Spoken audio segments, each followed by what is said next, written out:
আলহামদুলিল্লাহ আলহামদুলিল্লাহ। দেখেন ভাই, কত সুন্দর একটা দৃশ্য।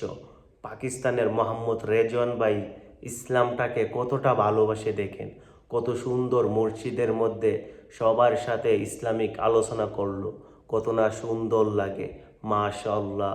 এরকম দৃশ্যগুলো দেখলে আপনাদের কাছে কেমন লাগে অবশ্যই কমেন্ট করে জানাবেন।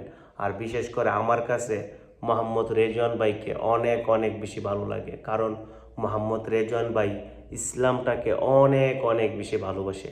যেমন দেখবেন, খেলাধুলার পাশাপাশি সবসময় মাঠে নামাজ আদায় করে নেয়। এই মানুষটাকে কার না ভালো লাগবে।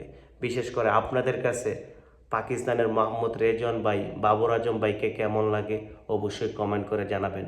আর বিশেষ করে বাংলাদেশের মধ্যে মাহমুদুল্লাহ রিয়াদ ভাই, মুশফিকুর রহিম ভাইকে আপনাদের কাছে কেমন লাগে সেটাও জানাবেন। এই সাইডটা মানুষকে আমার কাছে অনেক অনেক বেশি ভালো লাগে, কারণ এই সাইডটা মানুষ ইসলামটাকে অনেক অনেক বেশি ভালোবাসে।